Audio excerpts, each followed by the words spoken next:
I'm starting to record right now. This is the pre-show. We're getting ready for timeline. So what we're going to do is 3 portions, as I know. Get my little clock going.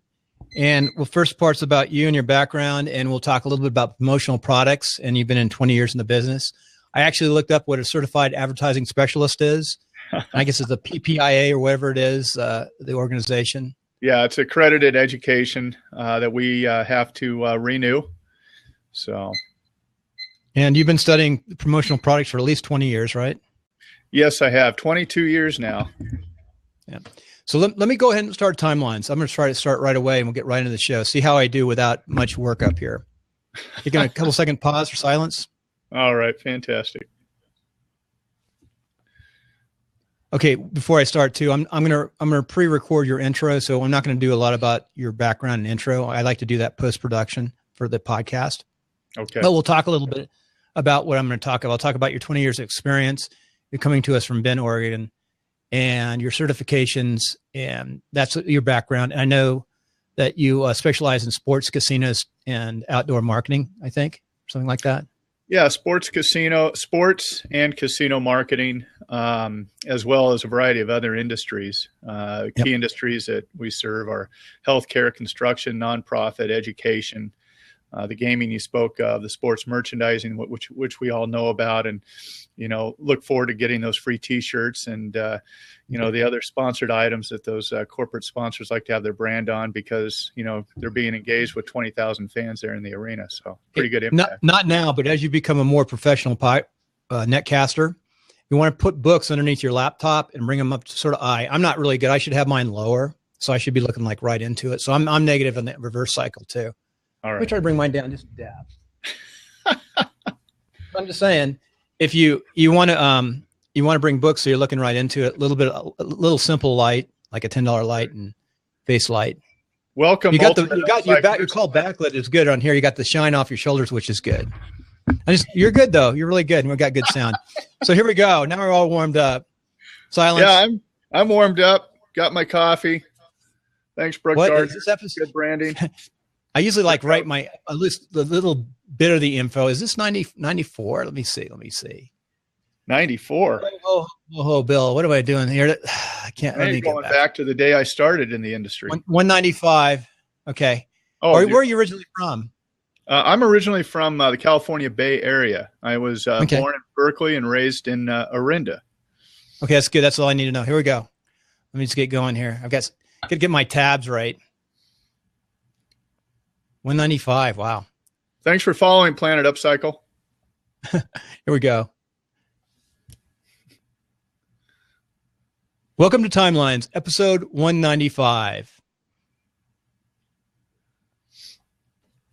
Okay, today we're heading to Bend, Oregon. We're coming up from Reno to Bend, so we have to go over to California up 5, and I think through Klamath Falls or someplace like that. But I know it's a beautiful place. I flew through there once in a helicopter, and it's gorgeous. Yeah. So today we've got Piper. Piper, welcome to the show. Welcome to Timelines. Thank you very much, Bill. It's a pleasure to be here and to be with all those that have signed on to listen, and I hope also engage and provide questions for us as well. This is conversational format. So we're live on Blab right now, which I love the platform. It'll be on YouTube in about 20 minutes, and then sometime this afternoon it'll be up on iTunes. And I really focus on the iTunes. So we'll do post-production and the intro, but a little bit about yourself. You've been in the promotional product business for about 20 some odd years. I'm a big believer in the promotional product business, and I should be using it more now. But I'm trying to figure out in this new media, new world, how to use some of the promotional products. I came from the traditional brick and mortar construction companies, and we use it a lot. And then also in real estate, of course, with pins. So with your background, you've been 20 some odd years and you're in Bend. You came from California. What brought you into this industry? And you've been there a long time. Yeah.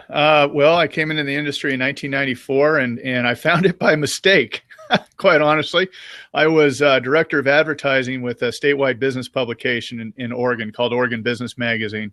And I utilized the products myself to help increase circulation with the magazine, reward advertisers, and include a product within the magazine, as well as incentivize people to subscribe with a gift. And as I learned more about it, I really saw the effectiveness and value of it. I just studied, learned, did some research, and was actually, after my career at the magazine, I was hired on as a sales consultant with a supplier and manufacturer in the promotional products industry, which was really my learning place and stepping stone.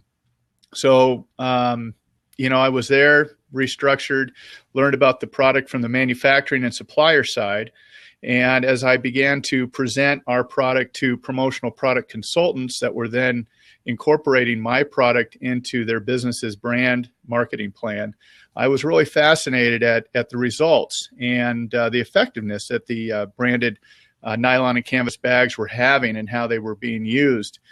And my wife and I decided to leave the supplier side of the business, and I came out to Portland and was a promotional products consultant for a very well-known large merchandise agency, where I cut my teeth and grew a business in the premium sports merchandise area, the luxury suites, courtside club, in providing collectible, limited, commemorative products that were customized specifically for those individuals, because that was the type of audience that the sports industries wanted to provide product to, just not off the shelf stuff, but limited collectible stuff. And my business grew from there. And then I just learned like everybody else did. You mentioned earlier about the certified advertising specialist. That's an educational program that certifies all of us, that goes through extensive training and classes to become a better, effective educational promotional product consultant to our clients, so that when they do use promotional products, it's effective. They see the return on the investment, and we're just not providing a product, but we're really helping them build a plan behind the product, and that we are really taking one product and building it into kind of a sensory branding strategy, so that the customer is engaged, there's loyalty, and there's extended brand and referral and repeat exposure, and building brand ambassadors. Those people that receive it become brand ambassadors of that business, and the people that receive promotional products are more likely to do business with that company. And it just keeps going and going and going. It's just been a phenomenal advertising medium for many people. There's a lot of ways we can go now, because I would like to talk about branding. What's the best way to, if you're a new company or even you're an established company, like sort of I'm in between right now, but my brand is like all over the place. It was easy when I was just a construction company and a real estate company, but in the new media business, we have like every show is a brand in itself, and then we have a company behind it, and you want to get known. So I go to WordPress camps, which I love, and there's something called swag. You heard of swag? I have heard of swag, and I'd like to ask anybody out there that knows what swag stands for. It's an acronym. Okay, we get to find out what swag stands for. That's a good question. You ask your own question. Does anybody know out there in the listening audience? We'll have to give them something for free if they. Oh yeah, I've got incentives that I can send out and ship to somebody that comes up with the right term. And Barb Tomlin, I hate to say this, but you're excused from this because you answered it on the other interview I was on. So, but we're trying to move away from the term swag and really build the awareness of promotional products because that's what it is we sell. And that we build into an overall marketing campaign. Swag has a negative connotation. And actually our industry, we kind of created it, but now we're really trying to enhance the education out to those businesses. And the PPAI, Promotional Products Association International, is creating a team of advocates for the association to go out and educate into universities and colleges, civic groups, city clubs, ad feds, etc., to really enhance the profile and raise the bar of the advertising medium, because it is very effective. It's a $20+ billion industry. Yeah, I can see that. So going in, I was looking at the PPAI. They have Seth Godin is going to be your speaker here. Wow, I like him. Yeah, I had the opportunity of visiting with Seth in Vegas when I was speaking there. Seth was our keynote speaker at the association, and Seth Godin really believes in the value of branded promotional products. Our president, Paul Bellantone of the PPAI Nonprofit Association, sat down with Seth during Adweek's advertising event in New York, and we had a sellout standing room only for people to come in and visit with Paul and Seth and hear about Seth's take on branded promotional products.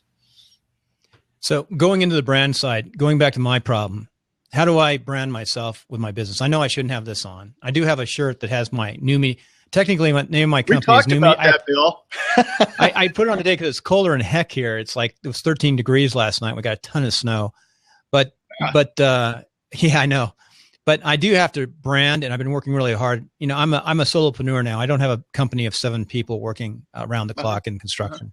So there's only so much time, but you should brand, you should get up and do things.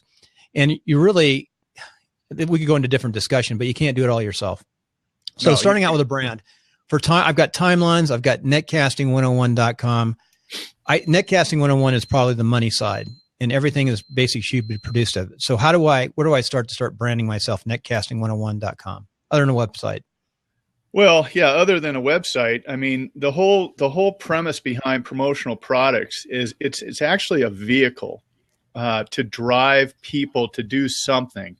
You know, my saying is, you know, and there you go. Look at that mug. That's ideal for this time of year. Presidential library. There you go. See, it's Eisenhower products at its I like finest Ike. right there.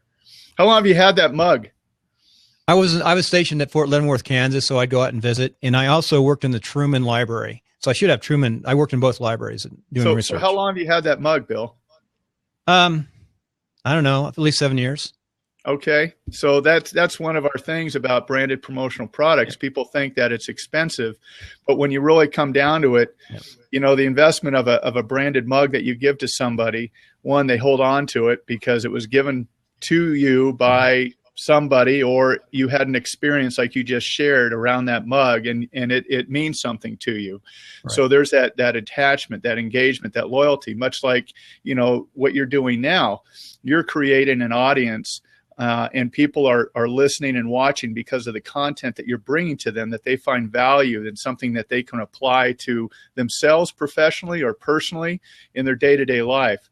And so then they're going to want to be able to advocate you and become that brand ambassador. So what is the vehicle that is really going to help drive people to your website and for those people to actually speak effectively about what it is you provide? And so what we want to do as promotional products consultant is really get educated about who our client is.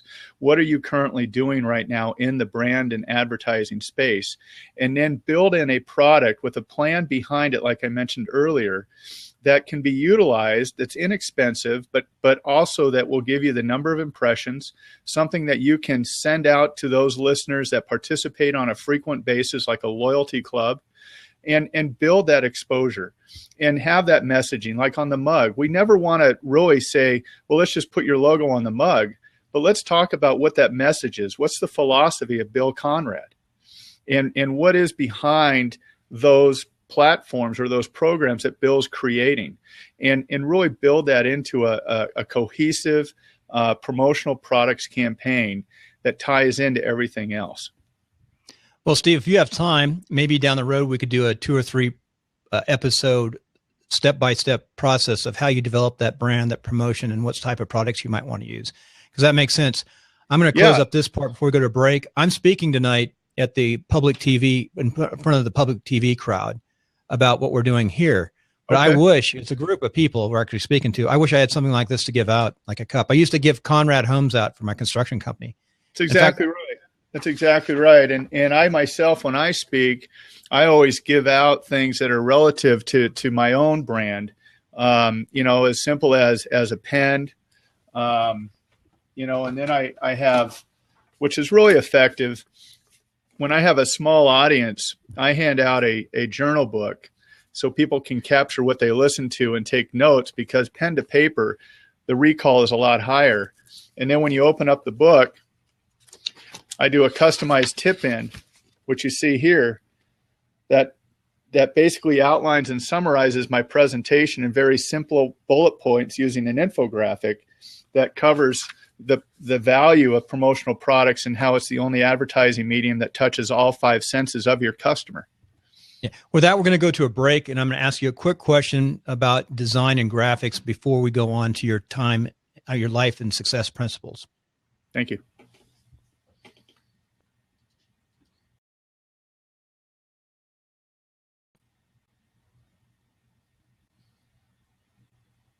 Okay, coming back off the break, I've got a question for Piper. Again, I'm new. I'm starting over. How do I develop that branding, that logo, the graphic design? I mean, finding even a graphic designer is tough. Yeah. Where do I start? Can you help me? Well, I personally don't get myself involved in any graphic design work or logo development. There are professionals that handle that. What we do like to make sure is that when we have a client that, like yourself, that is wanting to create a brand image, a look, that we are working with you and your graphic designer, because many times graphic designers with their client will get very kind of over the top in a sense with the logo. And then for us as promotional product consultants, we have to then take that logo and figure out ways to imprint that on product, embroider it on product, heat transfer it on product. There's a lot of different applications. So it's very important that when you do seek a graphic designer, that you have a promotional products consultant like myself or someone within your area you're working with, and the three of you will work together, because you don't want to have a 3-color or 4-color logo with a lot of different halftones and fill and try to embroider that on a shirt, because it becomes expensive, because it's based on number of thread counts. You don't want to have multiple colors and logos on a mug, because sometimes you'll be paying for repeat setups. There's different screens that are being applied. However, with that said, with technology today, many of our promotional products can adapt to multicolor logos through digital imprint process, or what we call as heat transfer. And so we can take very vibrant multicolor logos and just have one setup because of the process. But when you're looking at creating a brand and a logo, you want to sit down with a graphic designer that's going to ask, who are you, Bill? What's your personality? What is it that you're really trying to communicate to that general public when they're watching and listening to you? And then that individual should be able to take that information and design a logo that has Bill's personality in it, but also communicates that when I see that logo, I'm going to have a pretty good idea of what Bill's doing. And then the other thing is a graphic designer should be able to help you or connect you with somebody on a brand tagline. And the tagline, should be, 3 to 5 words long. And that tagline, again, is really going to help define you and your business and what benefit or value proposition that I or any other listener or viewer is going to receive from you. So those are really critical areas that you want to identify with the people that you connect with. Then when that's all said and done, then you and I can sit down, or one of my salespeople or someone within your area. You can go to ppai.org and look for a promotional product consultant in your area. And then he or she can then identify the right product to fit within your marketing mix. Or like you said, when you're going out to speak at an event like tonight, what is it that I can hand out that's going to have a lasting impact, that recipient's going to find value? But third, most importantly, how is it going to help motivate them to take an action? The desired action I want them to take is to come to one of my podcasts or to come to one of my blabs. And how do I get them there? Is it a personalized URL? Or like the other day we talked with Jim, and it was like, is it a quick response code? And he's going to kill me for saying that, and he's probably going to chime in and tell me that right now. But I call it a motivate to take action code. But it's just a lot of those things that we will sit down and scale to, one, your budget, to your needs, and then really how you want to play into it. I mean, it's simple as maybe even creating a postcard that's not flat, but skin sealing, chapstick, lip balm to it. Up here in the Bend area, we have a CEO that uses lip balm because we're in a very high elevation, high desert area, very dry. he always has lip balm in his pocket. It's a personality of him. And they felt that by sending this out, it would get the attention that it needed. And it did. They had a 25+% return rate on this. And the reason why is when salespeople called, they knew, hey, did you get our information? I'm calling from this company. Oh yeah, we got your lip balm. And it just right there kind of creates a nice warm call and motivates people to take an action, want to learn more about this cool company that has a cool personality to mail something out like this that got my attention versus laying flat on mail. You're going to go, what is under there? Right. So we try to have fun with it, but make sure that everything we do is going to be built into your image and have continuity and consistency through your entire brand. And that it's a part of your blend of your advertising mix, traditional advertising mix. We don't have time now, but I would like to have you back in a couple episodes and specifically about real estate and some other branding areas, because there must be some models already developed for real estate. And you guys have seen everything, so you know what works. With that though, if I was going tonight, I'd have a pen, I think, and maybe give away a couple mugs. That would be fun. It's an older crowd, too. It's public broadcasting. They want to learn more about live streaming. Oh, very good. It's a little local support group, and they're also very politically active in the community too. So that's one of the areas in Reno. Yeah.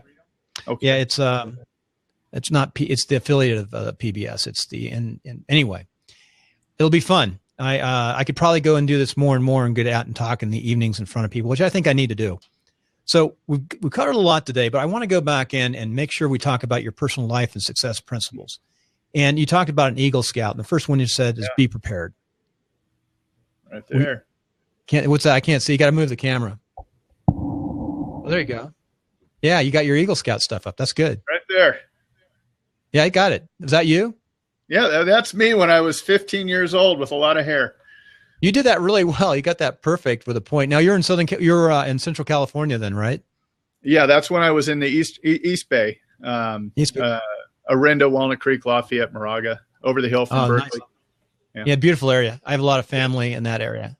We came in the 1800s, so we're pretty spread out. You look pretty good. Yeah, I've aged well.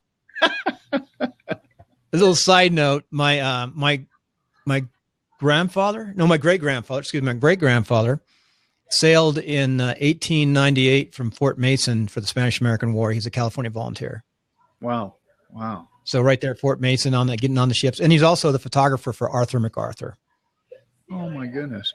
That's a story in itself. Jeez. Oh, he has great pictures. Yeah. He worked for the LA Times before that. And when he was 16, he was 19 when he sailed. I love history like that. I'm, not to go off on a tangent, but I'm working as a volunteer with the Medal of Honor Foundation and bringing in their character development program into middle school and high schools. And we're fortunate here in Bend to have the oldest living recipient, World War II Medal of Honor recipient, Robert Maxwell. You can Google I know who him. he is. Yeah, and he lives here in Bend, and he and I are working together along with the principals and of our High Desert Middle School in Bend High and building in the character development program. And we bring in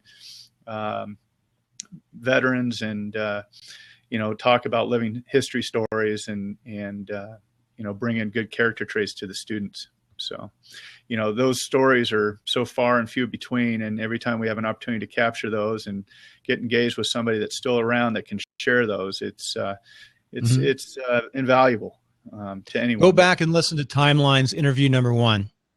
Okay. Every once in a while, I'll interview somebody. I like to interview veterans, but Timeline's, check out interview number 1. It's pretty interesting. I will. Thank you. You can Google it. Put in the word Earl, EARL, and you'll find it. That's good. I can't remember the name. I've got a real big book on all the Medal of Honor recipients and to read about the valor and what they've done. Really a unique group of people. I'm sure I have seen Bob Maxwell, actually in the 20 years ago, just campaigning. He would go out and actually campaign for people too, I believe, at times. Yeah. He threw himself on a grenade to save his brothers.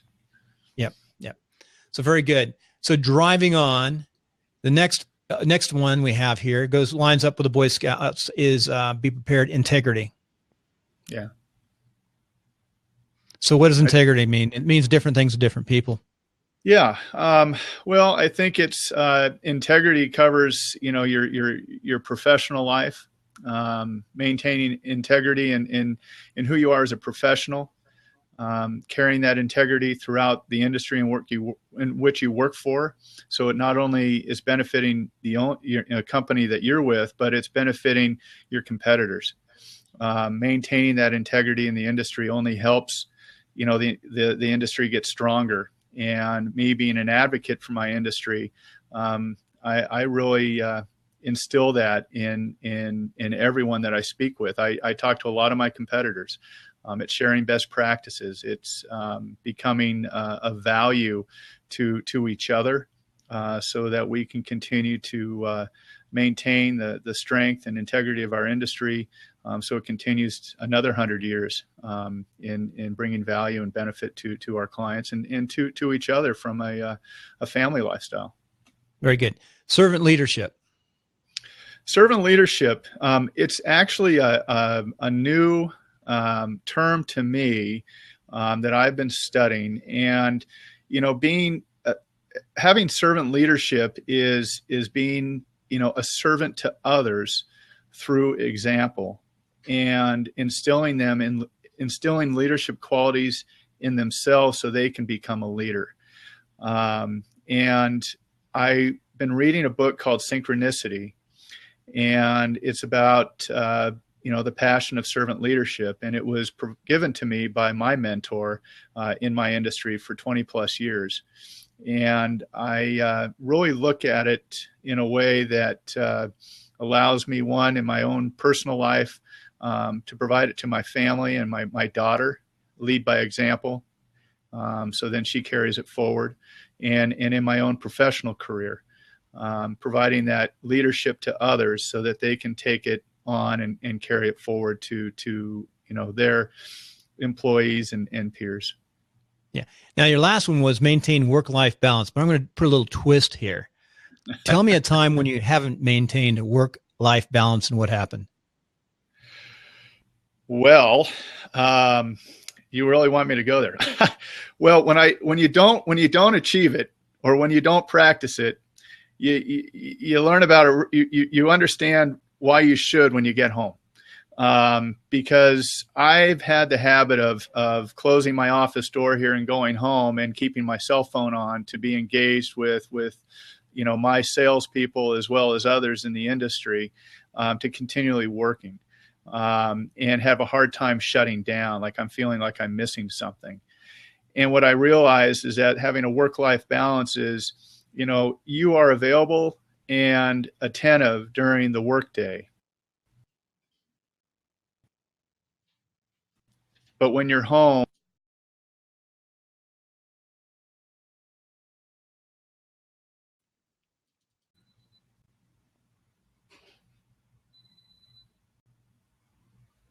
Chris, reference maintaining work-life balance. I'm going to put a spin on this. Tell me a time when you didn't maintain work-life balance and what happened. Well, when I did maintain work-life balance, what happened was I was neglecting my family at home. I was more focused on my career and my growth, and I got called on it. And so my wife and family and I, we worked towards kind of untethering me from the phone and untethering me from the laptop, etc. And by having the work-life balance, the end result was I had a lot more energy the next day. I had a happier family. And it proved to me that, when you come back to work the next day, things will be just fine.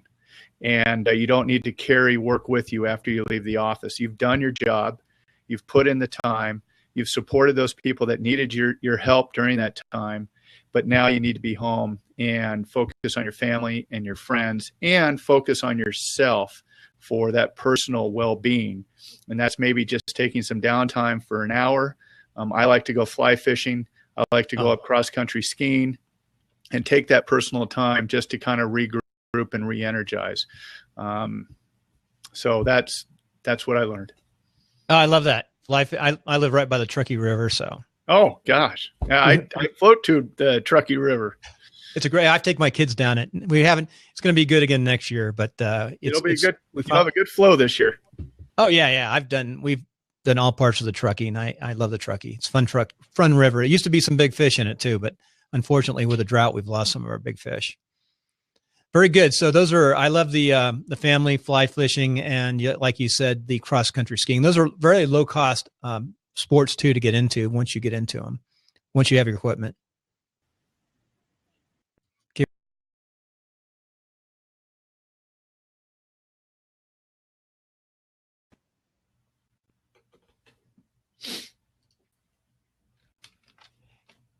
Hey, Piper, one last question. We're going to ask this again. So here we go before we go to break. Okay, I'm going to put a little twist on this. Your last point is maintain work-life balance. In a few minutes, just tell us what is a time when you did not maintain work-life balance, because you've told us about maintaining it. What happens when you don't maintain it? And there's a specific time you didn't maintain it? Yeah, there is a specific time when I didn't maintain it. And my wife and daughter told me about it. And by learning about that, I kind of looked at myself and said, what is it I need to do? And that is shut the phone down, don't engage work anymore, more personal time with my daughter and understand what she did during the day, more personal time with my wife, entire family, but then remember to take personal time for myself. And that's by going out and cross-country skiing or going and fly fishing for maybe an hour or an hour and a half, just so you can regroup, re-energize, and get centered. Very good. And we love fly fishing. We love cross-country skiing. It's relatively inexpensive and great exercise. You burn a lot of calories too. You sure do. And it's quiet and nice, and you're not, rushed by all the traffic on the mountain when you're downhill skiing. And there's something about fishing though. When you're fishing, it's just you and the river. That's all it is. And the wildlife that's around you that you just are in awe every time you see it. You never get tired of it. I bet you like the movie, The River Runs Through. I enjoy that movie greatly. Yes. That's a good one. Okay. With that, we're going to go to a break and we're going to come back and finish up this podcast. And we're going to find out how we can get hold of Piper, give him a commercial and one last question. Okay. Thank you.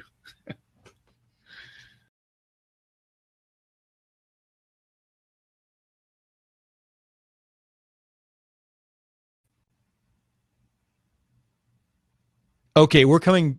Hold a second.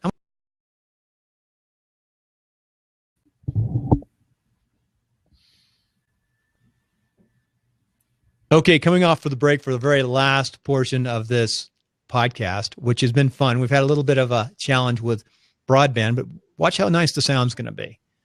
All right. We're going to give you a chance, Piper, to give a quick little commercial, and then we're going to ask you one last question. So give us how the listener can find you and contact you, and then give us your commercial. All right. Well, again, my name is Chris Pipper.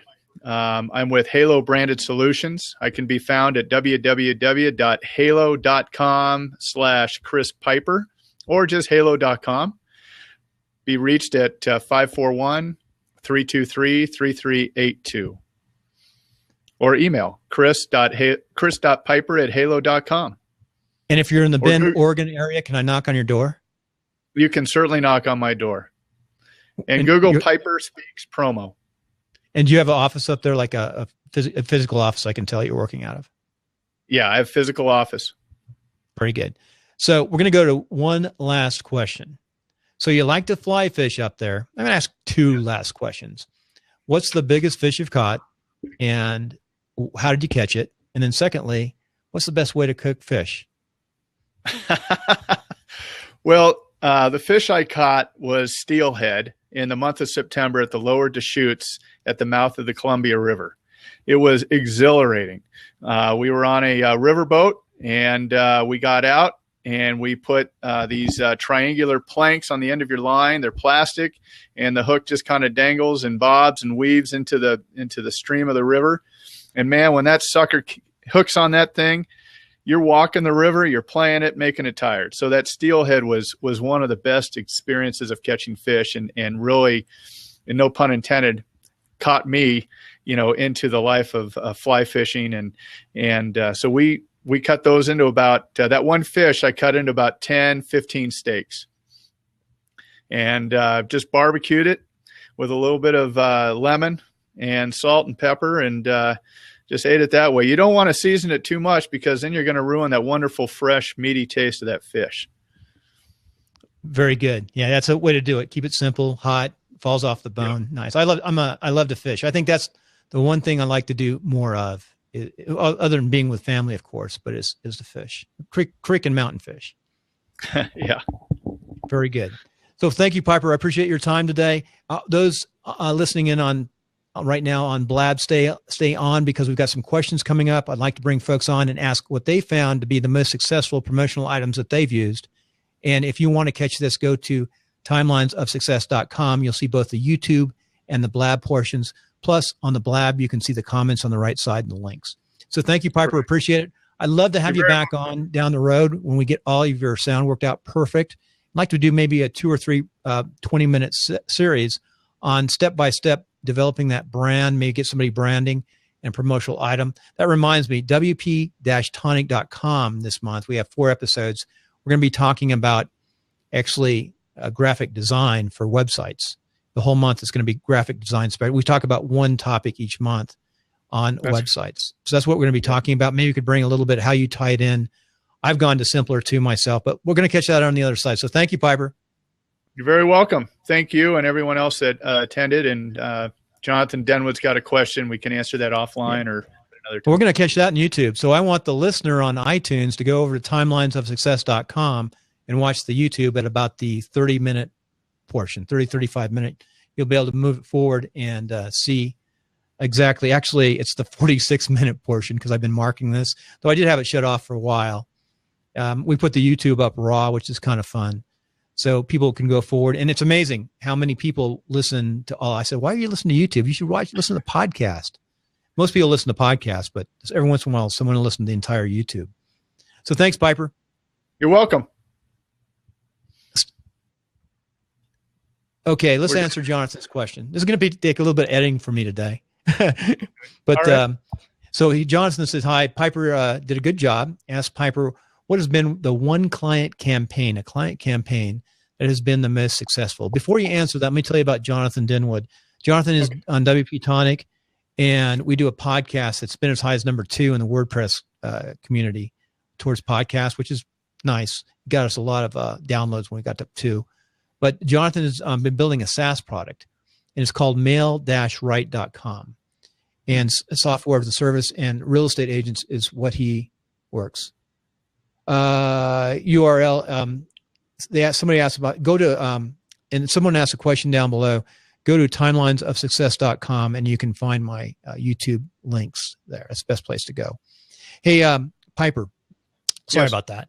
So what do you think, that question, what's the best client campaign you've seen from it? There's different kinds of client campaigns. You work with a solopreneur, but I'm sure you work with big corporations too. Yeah. We work with entrepreneurial businesses that are just getting off the ground. And then, we work with large corporations, blue chip companies.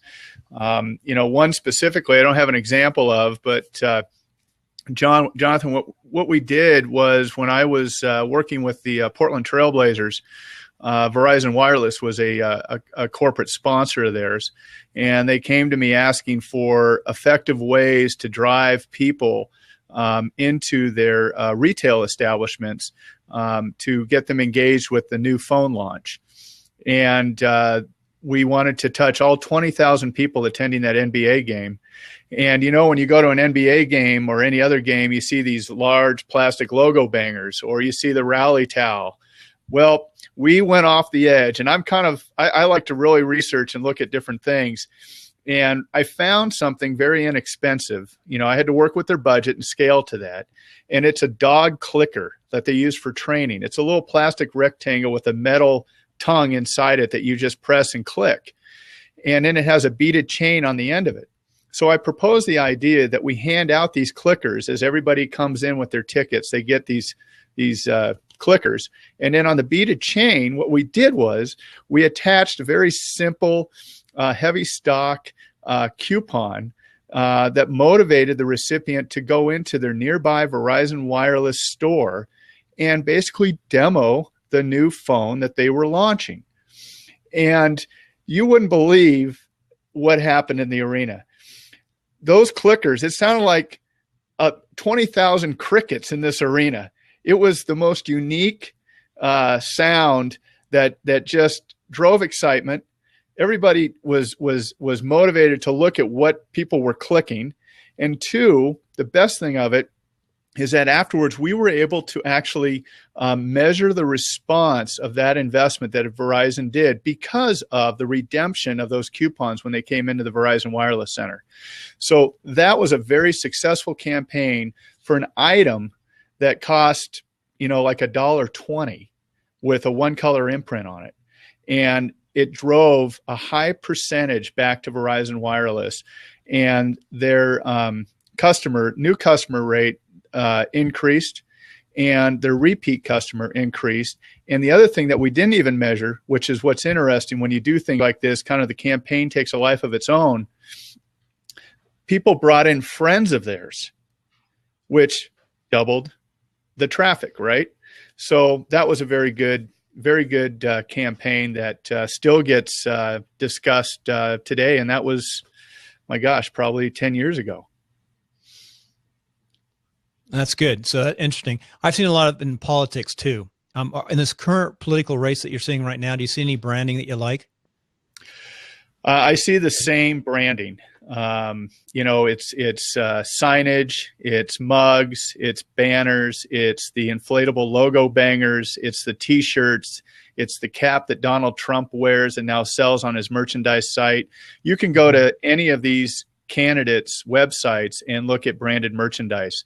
They believe in the value of it because when they're on TV, look at all the number of impressions that you're getting and visibility, and they're not paying for that exposure. That's the other value that branded promotional products brings to you. That's true. I was thinking about in campaigning specifically, because I'm always looking at campaigning. That's one of the areas that my company supports as candidates. And one of the things I've looked at was the idea of giving buttons away or charging for buttons. And I think when you charge for buttons, they have more value. I really do. If you have a mechanism to give them away, I think I go and watch. I'm fortunate. I'm in Nevada, which is one of the first 4 primary states, and we have caucuses, which is really fun. Yeah. But I've got to watch the rallies, and I go to all rallies of both Democrat and Republicans. And Bernie Sanders has by far one of the best rallies. He charges 3 buttons for $10, sells them all over the place, has different types, and he puts more money into the buttons, higher quality. They do give out the posters and signs, but that was one of the places he charged, and I thought that was a good idea. Yeah, no, it is a good idea. I have buttons that date back all the way to the Bush senior years and the Reagan years because they become collectible and commemorative and trade. Yep. Let me tell you the worst campaign. I've been watching him early on by far was Jeb Bush. Absolutely. I caught him early on when he came in here because he's, a prominent family and he's a good family and no branding, no nothing, except he had early on, this is right before he announced, he had like the super PAC behind him that was funding his, tour around this country. And that's the bad imagery, first of all, but no pins, no branding. I think he probably should have started a little early for his run for president and just stood on his own. Well, I'm going to pitch out there that a lot of these branding consultants that work with these candidates need a promotional product consultant like myself to help them with utilizing the right branded products. And really, like I said, make sure they have a plan behind how they're going to use that product so they get the maximum exposure and return. So anybody out there that's working on a campaign, I'd be glad to sit and educate, on how to use branded products effectively and make sure it has a positive impact on your candidate's brand image. Right. I'm associated with some right now, so we'll talk offline. Hey, real quick, Roxanne Davenport has a question. Someone connected with you from Halo. What is writing a book to get in touch with you when you are finished? She wants to get in touch with you, I think, which is easy to do. You can email because we'll have all this contact information at timelinesofsuccess.com. Yeah, I'm confused, Roxanne, and maybe you can give me a call at 541-408-5494. Your question about is writing a book to get in touch with you. We can expand upon that. I'm just a little confused on what you're looking for. Roxanne, come on up and ask the question. I know you have the ability. There she goes. Come on there up. She goes. That's best. Come on up. Very good. Hey. Go ahead, Roxanne. Well, I missed the beginning. Now, Halo. I'll be right back. I got to get some coffee. Okay. Now, starting Halo, I got a message from somebody that was writing a book with Halo, where they were contacting people that. I don't believe it's our company. We are halo.com. That's our URL, but we are Halo Branded Solutions, providing branded merchandise to businesses. It may be that they're writing a book and they want some branded merchandise to on-pack with their book or hand out with their book, like maybe a mark or a pen or a highlighter or something like that someone can use when they're reading their book. But we don't market or publish books. Okay. We help enhance the brand and build the brand awareness of the book and the publisher if they're at a book signing event, or product with purchase, if you will. Okay, yeah. They just got in touch with me to ask if they could write something about me in their book. That's how it said. Halo is how they got in touch with me. So that's what I was wondering. Well, maybe they saw, you were on an earlier interview with me, I think last week, and maybe they were on there and saw you and connected and put the two together. Okay, I was wondering if that was the same thing. So, okay. Thank you. Yeah. Thank you. You're welcome. Roxanne. Thanks for the question, Roxanne. If anyone else wants to pop up with a question or drop in a question, that'd be great. Hey, I've got some more questions. My wife, of course, we have real estate. We had real estate, construction, and we had inside marketing. We had real estate. We had construction first, then a real estate company, and they ran for a long time, and they still do in California. But I started my own in-house marketing company, and back then it was mostly publishing. We had engineering design, so my draftsman could come over and work on both sides, and we did our own bulk direct mail, and we had really good luck with mail. We'd put the magnetic card, by the way, inside the envelope and get it off at bulk rates and have a little thickness. And our theory was get that magnetic card in one of every houses in a city of 200,000 for a real estate company. It was by far the most effective thing we did. We had pins and we had a lot of promotional stuff, and it definitely worked along with the print. Yeah. But we spent about $5,000 a month on our promotional stuff back then. So, but my main point now is after. Those who followed me knows that I went back because I was a reservist, was activated many times. And I decided to move to Reno, Nevada when I finished my last deployment. And I left, my business. We still have a little real estate over there and trying to start anew in Nevada. Well, it's really weird starting over, especially at 50 something.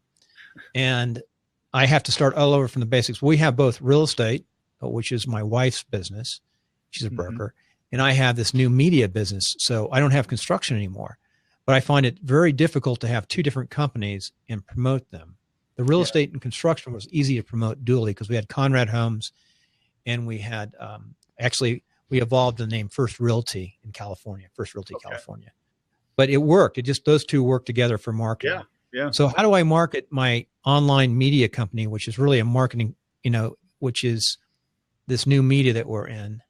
How do I market Netcasting 101 and then at the same time help my wife market her business, and she's starting over? That's a hard thing to do because I'm doing when I talk to people, I only want to talk to one thing at a time. I don't want to talk about both. No, they're apples and oranges unless you do a live remote from, one of your wife's homes. Yeah. Well, I'm trying to do that. I'm helping her with my business, just getting her into, she's my age and she's not into this technology. Hey, Marcel. I'm doing a lot of, hey, good to see you, Market. You have a question? Oh, we can't hear you. Keep on trying though. You're close. You're on a cell phone, so you'd get some sound. You can hear us? Keep on working on it. Just refresh. Can you hear us, Marcel? Yeah. We can't hear you. I wonder if that's his phone. What kind of phone are you using? Oh, iPhone. Oh, it should work. That's your problem. No. You know what? No, I love iPhones. I've got mine on right here. Just make sure you're not muted down here. You're not muted. It doesn't say muted, so he's not on your own phone. Can you type your question? Yeah, type the question. I hope you're not driving. I don't think he's driving. No, don't drive. And Marcel, where are you coming to? I love his logo. Look at his brand. I love his logo with that red in there. Yeah, I love it. That's a really good looking. Marcel, you need live radio. Marcel, you need that logo on your hat. That's his business. Hey, at least I can say I used to, I recruited, I was a reservist, but they called me up often to recruit for the Air Force Academy. I'm a West Pointer and I recruited for Air Force. So I still like my alma mater in school and helping them out, and we're really active. So maybe that's part My of niece it. is Marcel, I know you're good at this. You got to come up. Yeah, he'll come back up. Hey, going back to that question is, I put some commercials in for Karen right now on the podcast, but it's tough. I mean, it splits you in two different directions.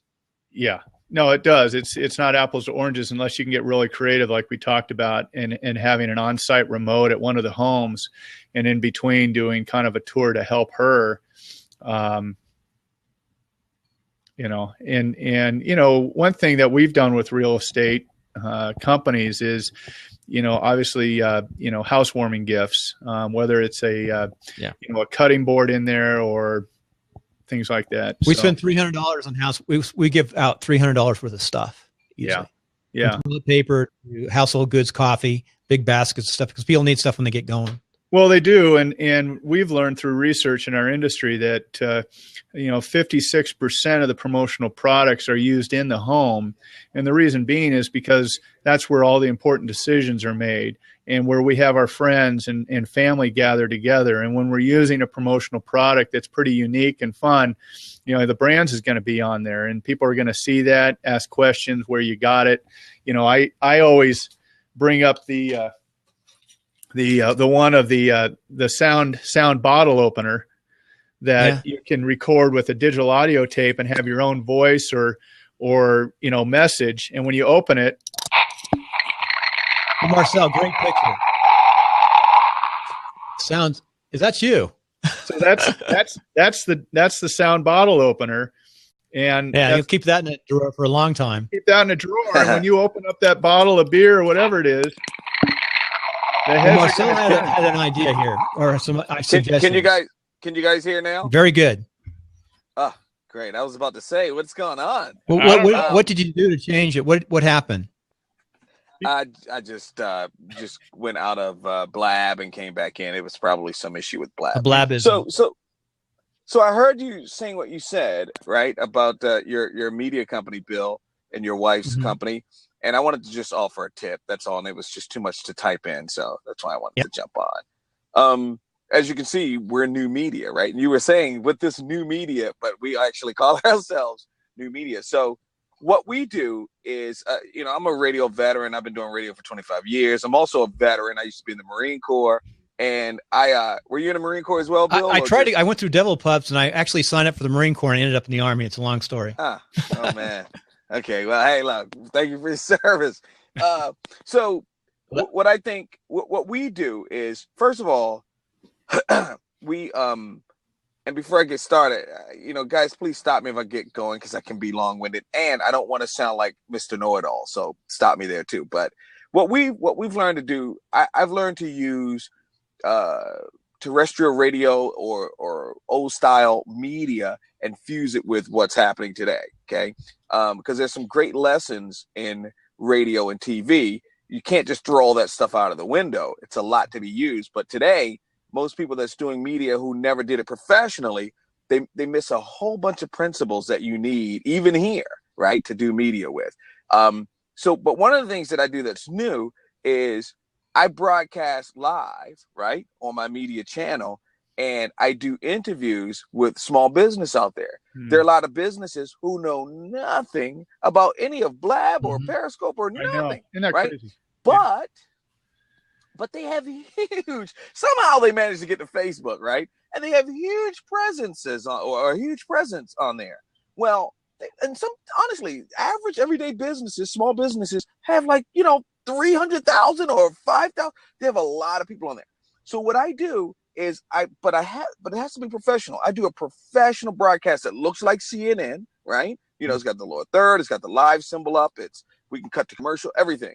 And we do broadcast interviews for them and take phone calls from their people on their page. So when we sit on their page on Facebook, 5,000 people are now learning about new media while we talk about, let's say, Bill's business or Bill's wife's business. And it works for everybody. So we end up picking up about, if they got 5,000 people, we end up picking up a good amount of people every single day, you know, from just sitting on, and they pay us for that, right?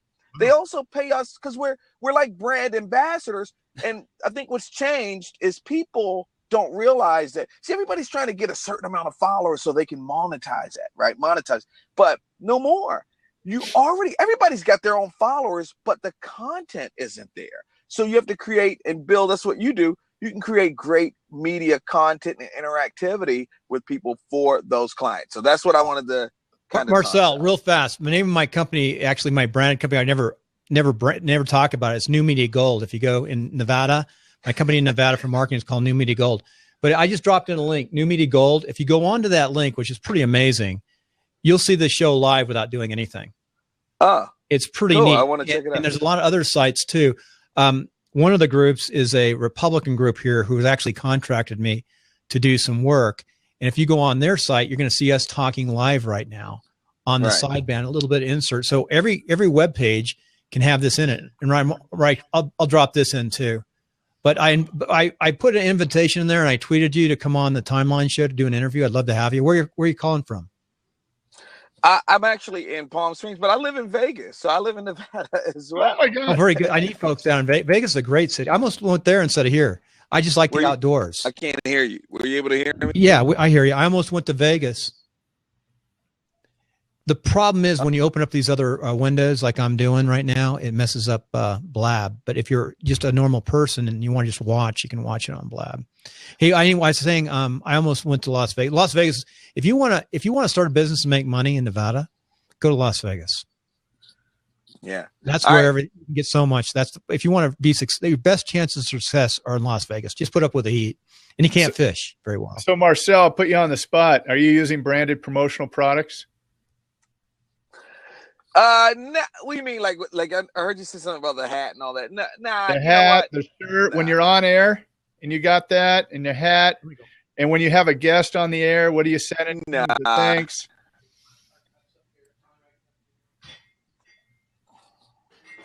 No, you know what? It's starting to kind of buffer here a little bit, but you can hear me. No, when we're on air, we don't need it on the hat and on the clothes. We have a shirt so people can kind of know who we are at the event, right? But we have it on our screen. So our lower third is there that says New Media, right? Our phone number comes up there, and then we have a little logo that we have in the corner. All that's on our screen. See, the difference with using Blab and Periscope and things like that is we don't own it, right? It's somebody else's platform, which is okay.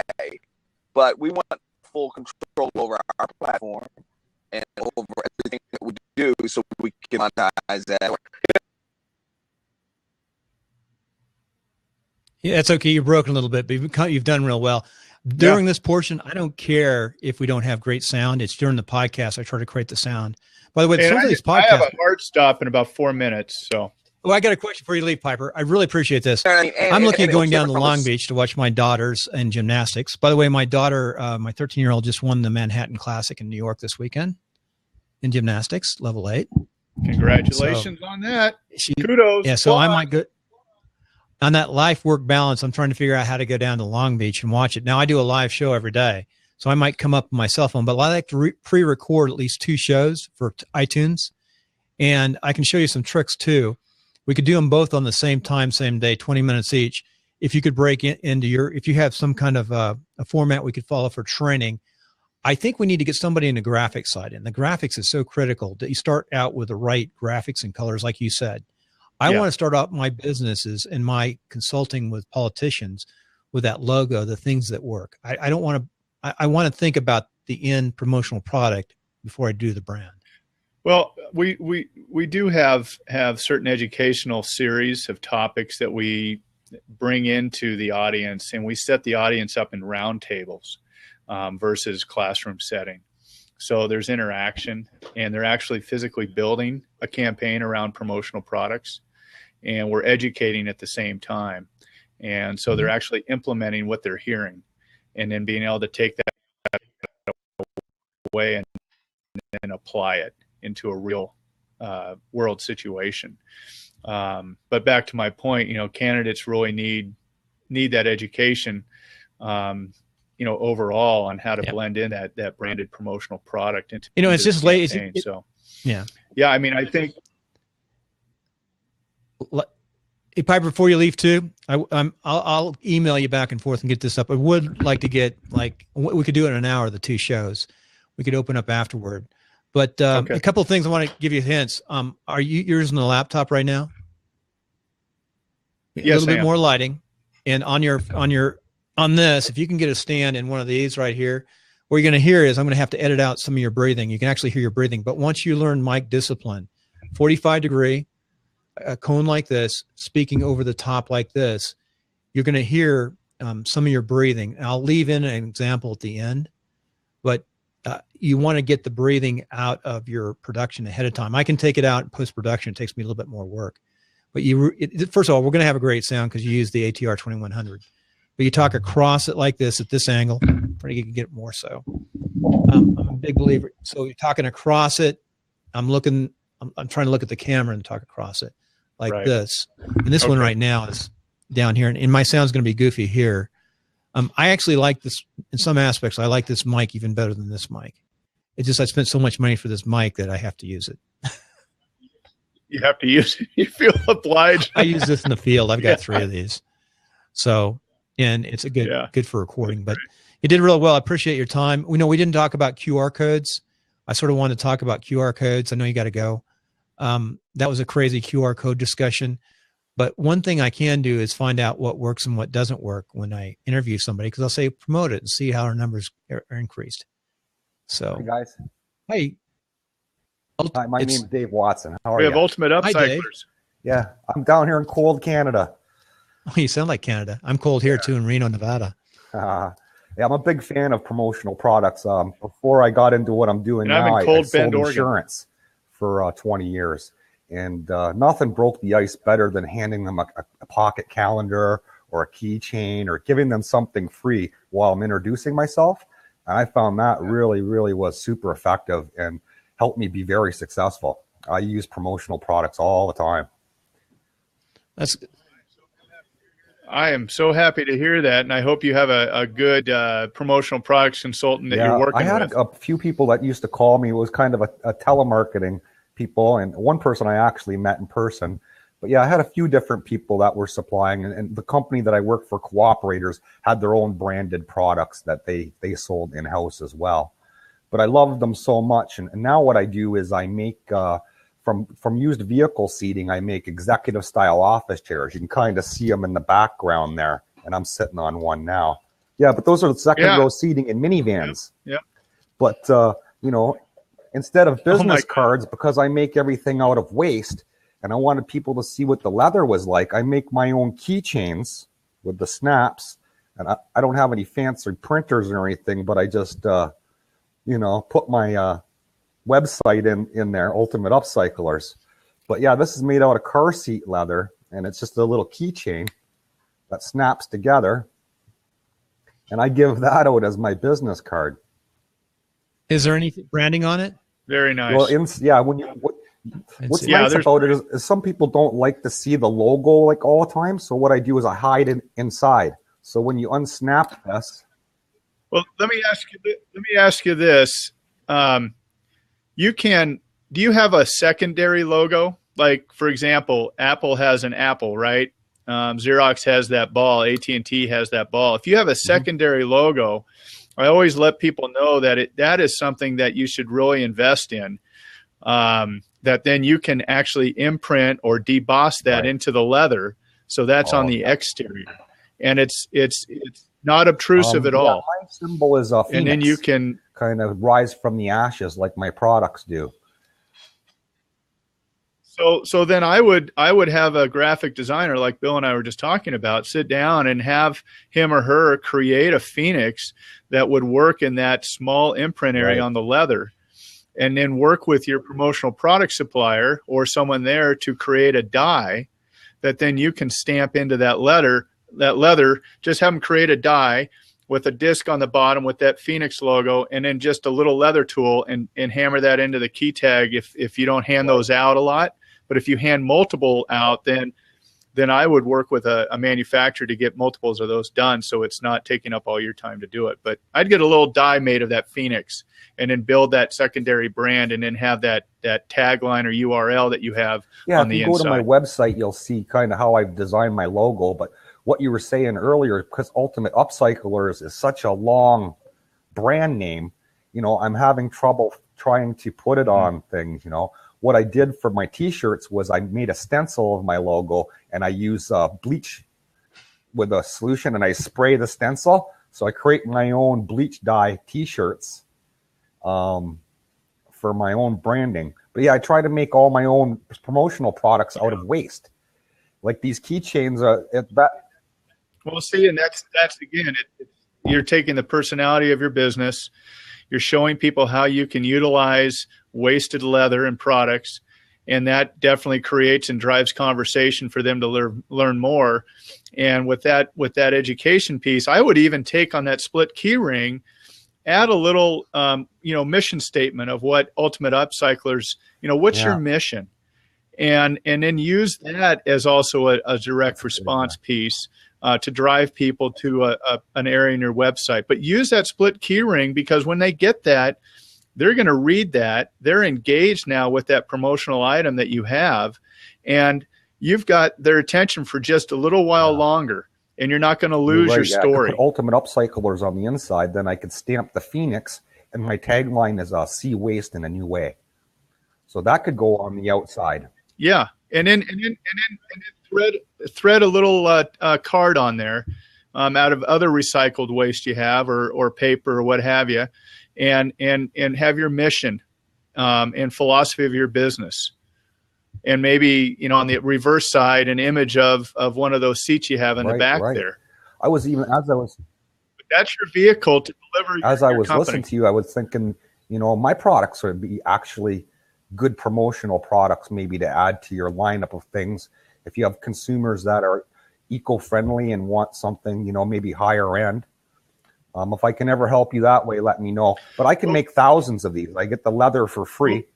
I don't know how many I can bang out in an hour, but I wouldn't be surprised I couldn't make 30, 40 of these an hour. Well, I think the best thing for you to do is go to ppai.org and look for a supplier or manufacturer that you can partner with that is in the eco industry or recyclable industry. We have many, many suppliers that are in that channel that you could then discuss and talk with about how to partner. To bring that product into a halo company wouldn't serve you well. You would want to partner with a manufacturer supplier that services companies like Halo and other promotional product agencies. I see. That's interesting. Yeah. Yeah. So, I thought maybe even. Hey, great. Well, thank you. Hey, Piper, real fast, I would appreciate you coming on. I know you have to go. Let's talk spaces if you have a chance to do another show. Yeah. And you can be my filler while I'm down in Long Beach. I'll put it up on iTunes. And we'll do it specifically. Okay. We won't talk about your timeline. We'll just talk about the process and maybe some examples of taking step by step. What's the first thing you do? I've got a new business, new company. Start up. How do I market this company? Where do I go? What do I do along this route? How do I get my name? How do I get heard in a noisy world? Yeah.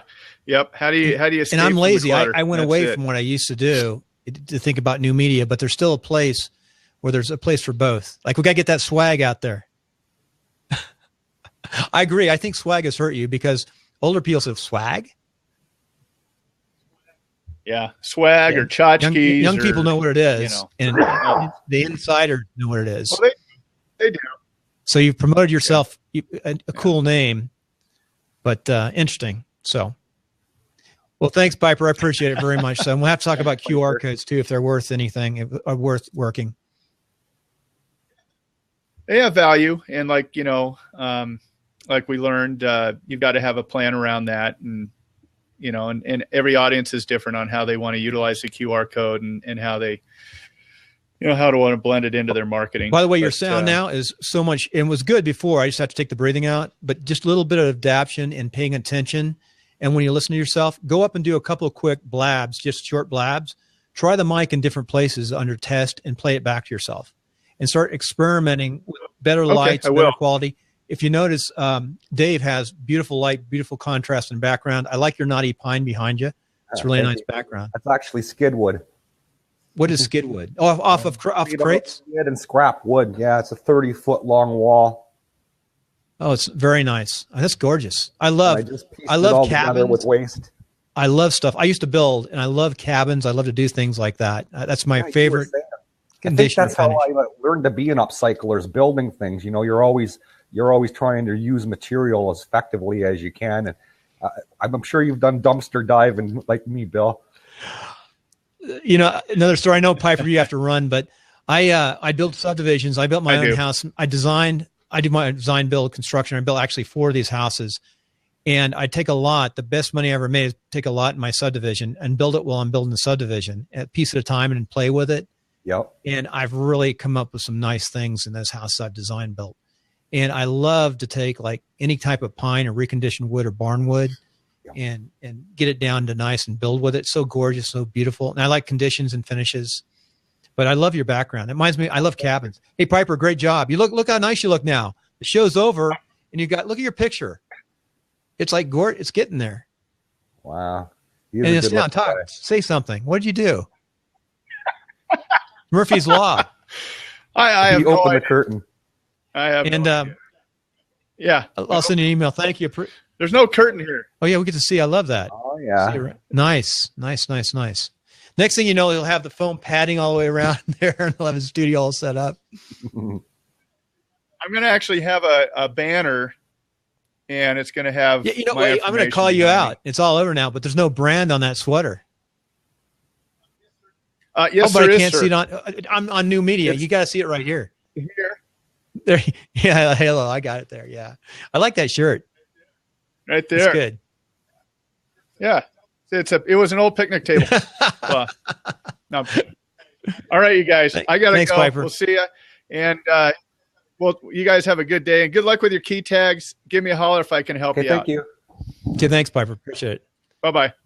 Hey, stay on the line for a second. Where in Canada are you from, Scott? I live in a little town called Fort Erie, right across the border from Buffalo, New York.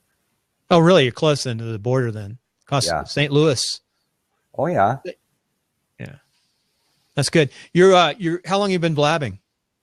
I think I've been here at least close to 4 months.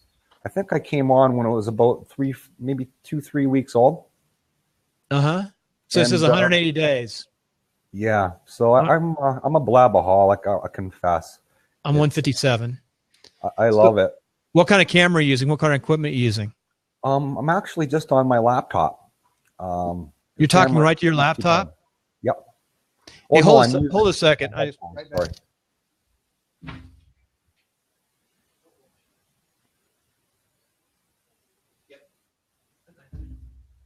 Okay, I had to check on something. Yeah, you sound that's your what type of laptop is it? This is an HP. Wow. Yeah, and I think it was at Future Shop for $700, but it was on sale for $500. And you're using the microphone right here, right? And my mic, yeah. I find I like to put just one earphone in, because when I've got two, I can't hear myself properly. Well, generally, I have this on because I can hear myself on the other side here. I've got dual, but I'm using the feedback off my MacBook Pro so I can hear myself here. And right. I got to make sure I don't peek out and adjust. I've got some weird stuff.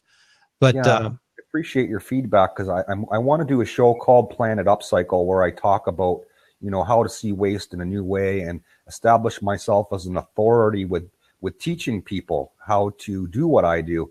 I know there's a high percentage of people who won't want to go into a wrecking yard and make their own seat, but I really would love if thousands of people did. But if they don't, you can buy a chair from me.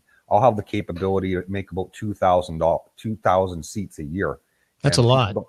But people don't realize that of the 7 different models that I make from 7 different vehicles, there's about 3.5 million seats crushed every year.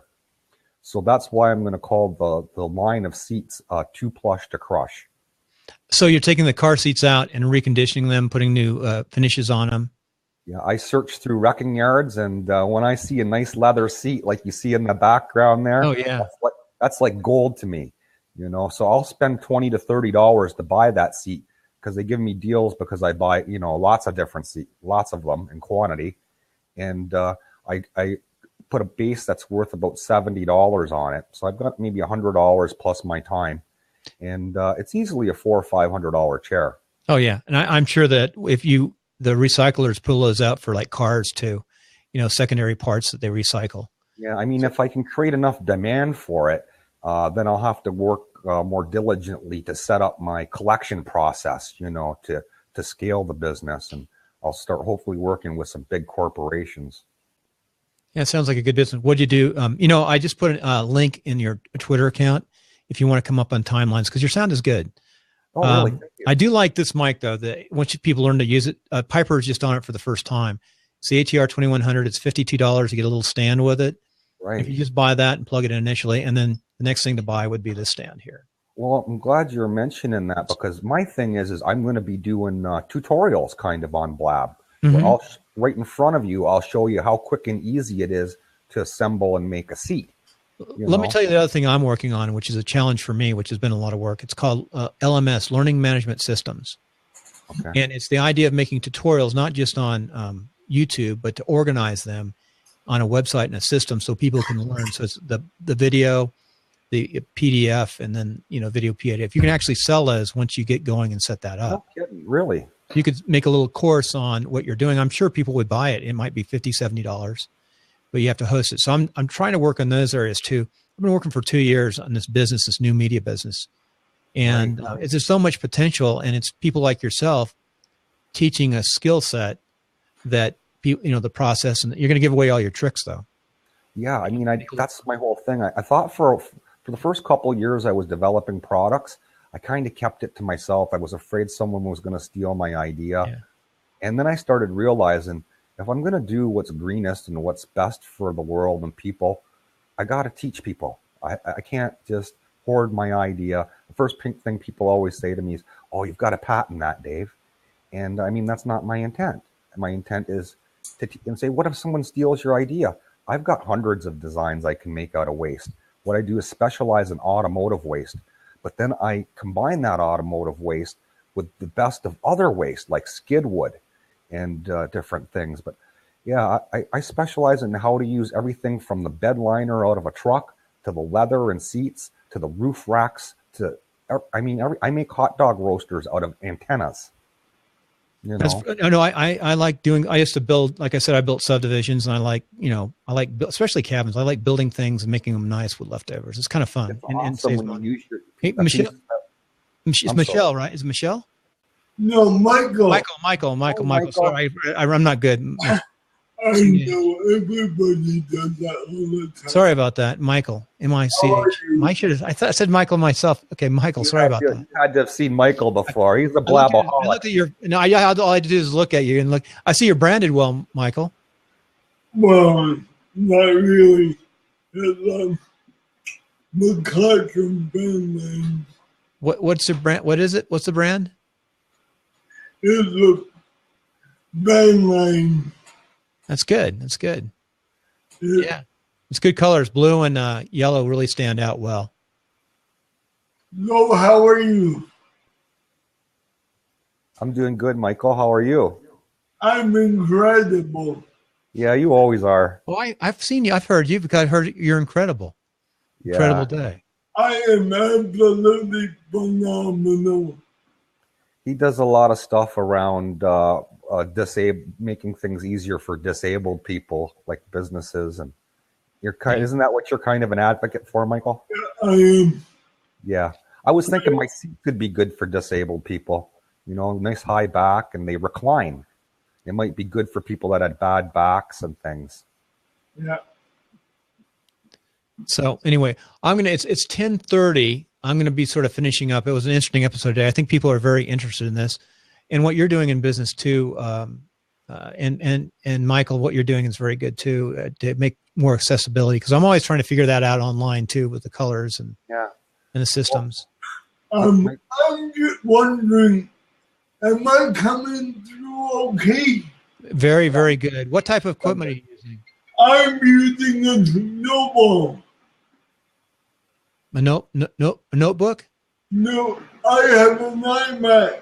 Oh, iMac. Yeah, iMac. Yeah. If you're just using the iMac speaker in the whole system? No, I have a Bluetooth notebook. Okay, and iMac and a microphone. Yep.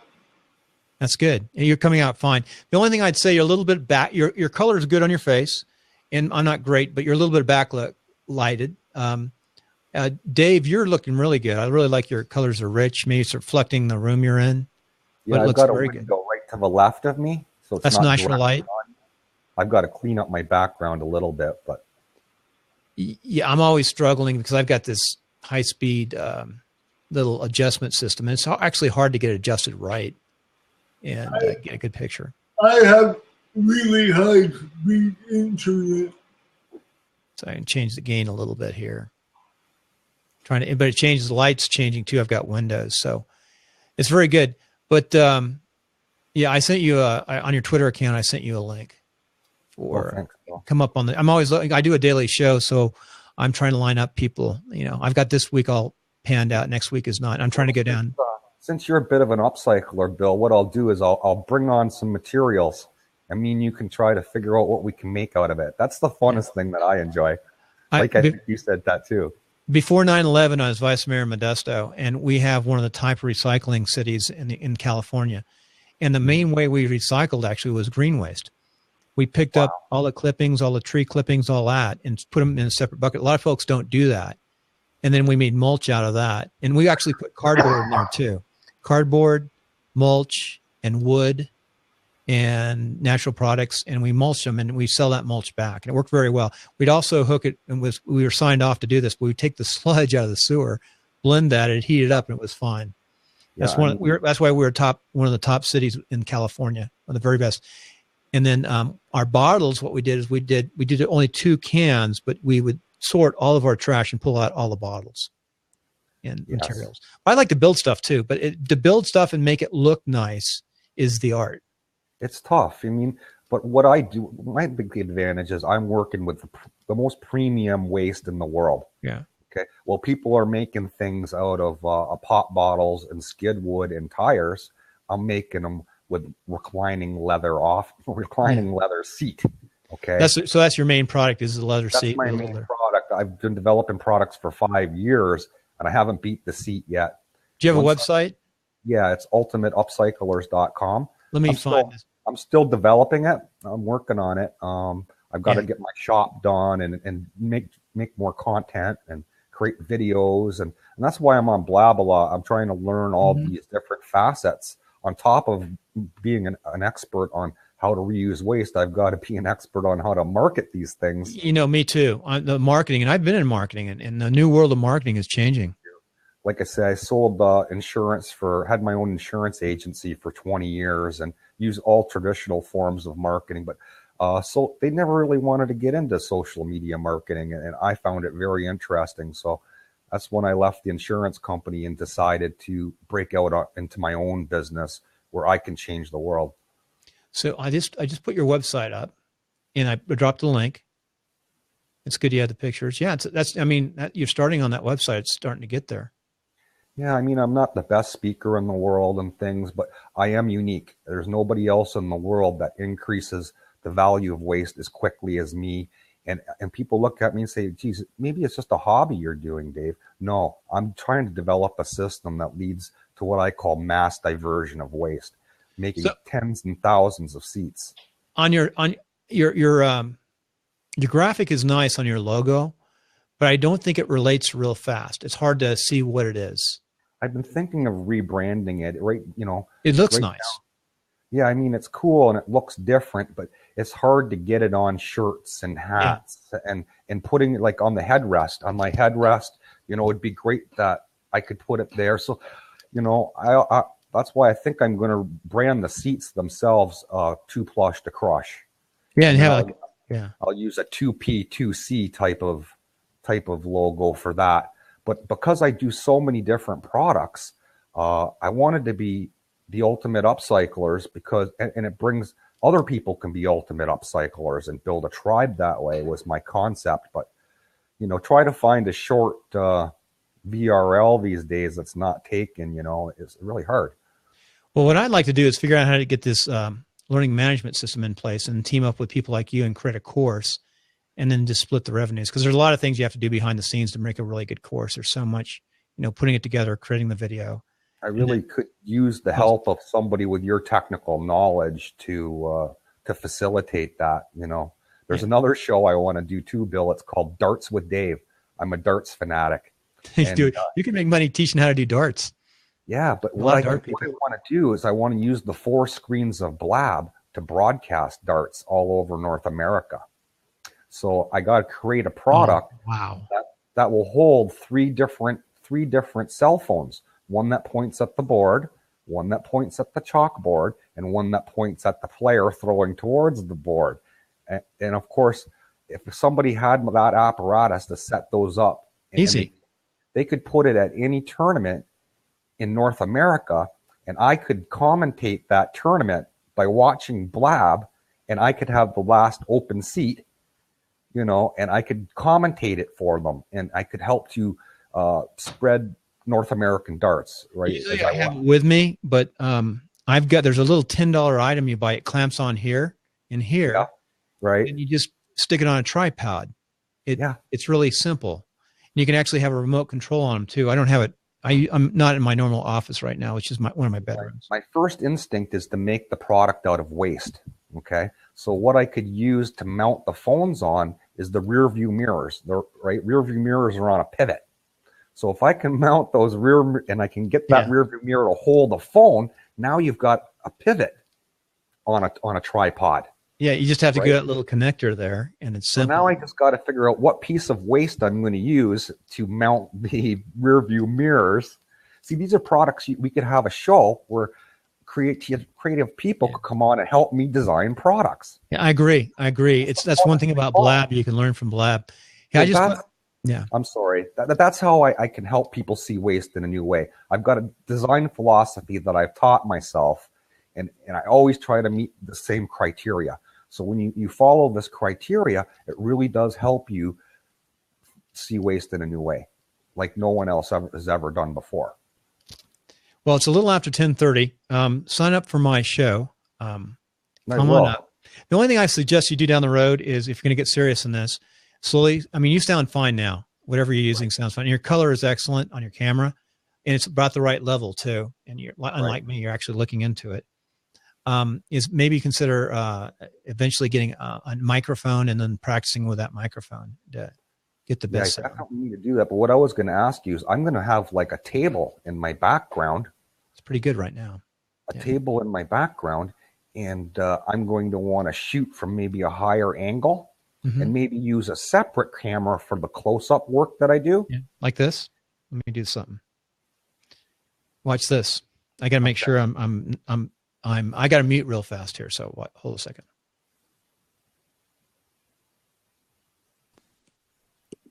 Thanks for the props. Mute. I'm muted now. So what happens is I got to mute, and I got to turn the sound again because it comes back. So you can see where I am right here, just like you're talking. Right. I still got sound coming out. It's not all the way muting. I mean, sometimes you have to mute the individuals too. I'm muted. Come on, mute. Now I'm muted all the way across, but I turned my sound out because it didn't turn. But you can look around the house here. That's where I am. If you look outside, there's a ton of snow here.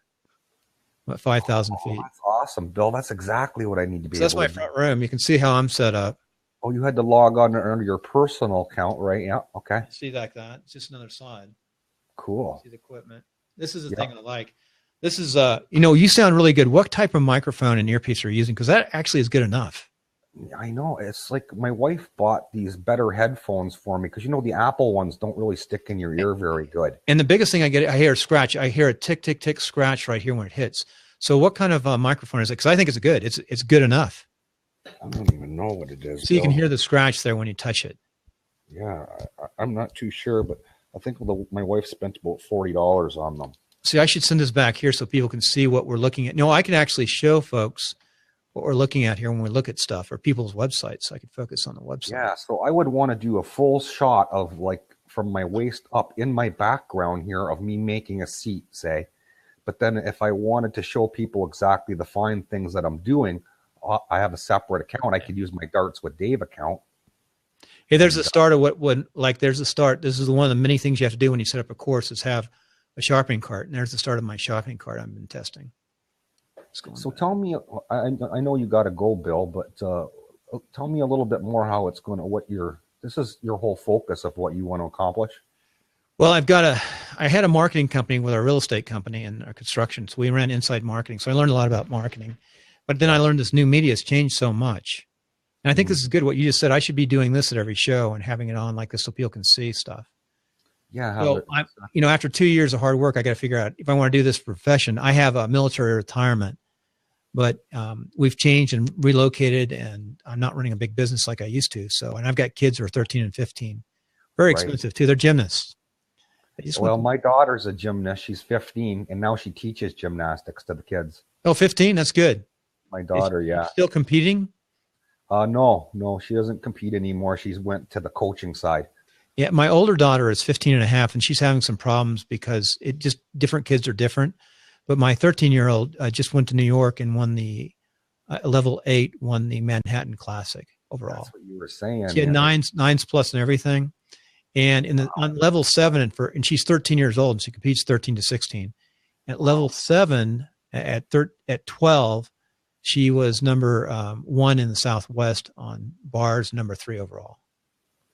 I know gymnastics is a lot bigger in the United States than it is here in Canada. And to win any kind of event at any kind of level is really hard there. Yeah. My daughter won a few events, different levels, but it is a very expensive sport.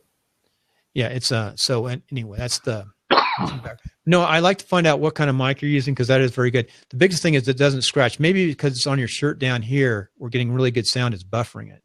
Yeah, I keep it off to the side, and I think what you hear sometimes is it rubbing on the zipper there. So not you, but other people. I've had it click, click, click. I've had it actually stop because the Apple hits right here, and sometimes you get a click right here.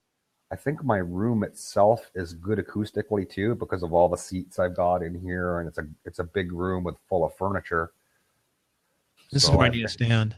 I put it on the side there, so you can see the branding. Oh yeah. By the way, on branding, what I do a pin and a mug, and the keychain is good too. But a mug and a. I'm pretty good at designing stuff. If you told me you wanted something, I could pretty much figure out how to make it out of waste.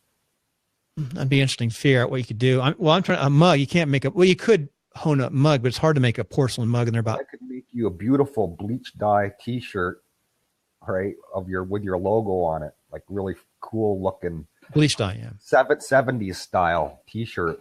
That would work in Reno. We're at home of Burning Man, so that kind of marketing works here in Reno. But I'm really outside of Reno. I'm everywhere. I wouldn't make them for you.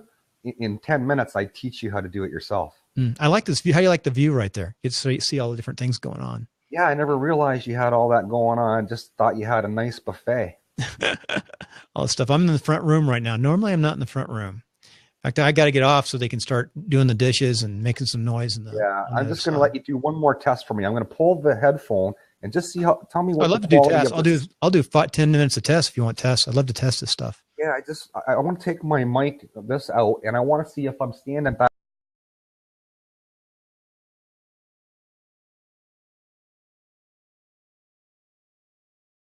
Explaining my seats to you, what kind of quality of sound it is. The Blue Yeti still isn't bad for that. It's a condensing mic. We'll see how it works. Yeah, this behind me, my seats from the computer is about I'd say 8 feet, 7 feet away. Are you going to hang the mic up over your computer so it's sort of facing out? You want me to keep this mic on? I was just going to go over the mic. Go leave it on if you got a long enough cord. Well, no, it's only going to go to here. So it doesn't make a difference on sound there. I've got to figure out how I can get back from the computer a little bit so I can drape it over your seat and see what happens, or get a longer cord if you can get a longer extension cord to that. Yeah, see, it's hard when you're making things with the cord. I tried to hook up. Make a noise when the cord moves. I tried to use a wireless headset, but Blab, it doesn't seem to work with Blab, my wireless headset, for whatever reason. It shouldn't affect it because it's the sound going in, so it should not affect it. So tell me what this sounds like. It sounds fine. There's no change because it's still hooked up. Talk. I can't hear anything right now. There's no sound at all. Zero sound. 0, 0, 0 sound. I love to do this. I love to do what we're doing right now. It's really good.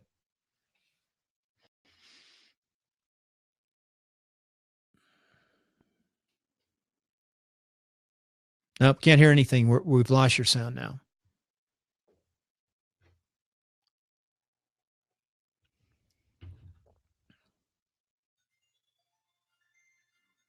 No sound. Zero sound. So we're testing out some sound systems right now, folks. Host of Blab Nation. Hi, Jonathan. Blab Nation. Great name. I've got the domain schoolblab.com. I thought I had another one too. Blab Nation. Great name. Coffee believers, father of 5, husband of 1, startup advocate, social media optimist, Snapchat. Interesting. Wow, looks good. So right now we've got, so he went off. Hey, I'm going to knock out of here and say, let him back up here a second. Well, I've got to get my podcast going. There you go. You're coming back. Hi, Bill. What happened? When I unplugged from the computer, and then when I tried to plug it back in, I guess the driver didn't re-pick it up, so I just refreshed. Try this. Hang your mic over the seat.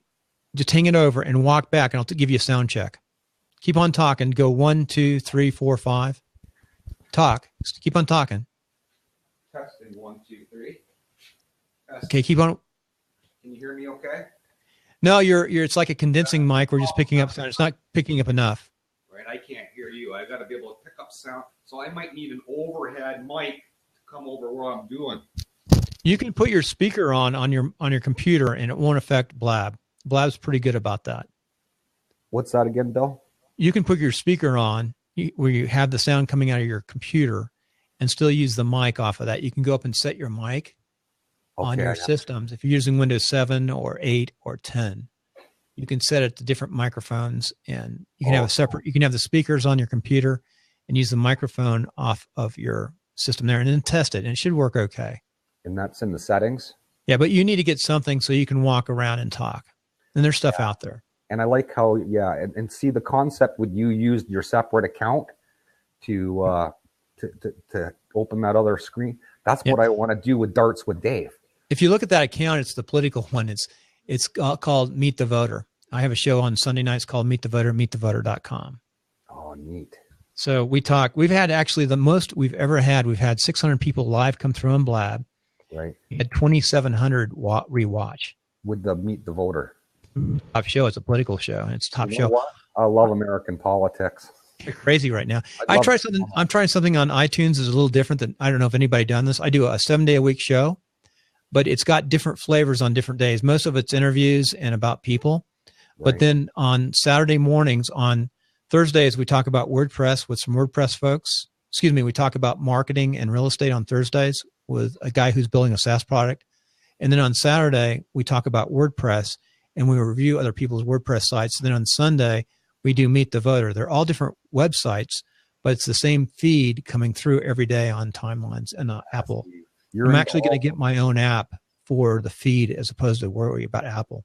You're into all the same stuff I'm interested in. That's I think why I like Blab so much is, you know, I go into that room where they got Billy the Fridge and stuff. Yeah. I can only last about 30 seconds before I got to bail out of there. It's like, you know, or Martin Sink, all these guys. Oh, I can't deal. You know what really frustrates me is Martin, you know, he's doing his thing, but because he's a celebrity.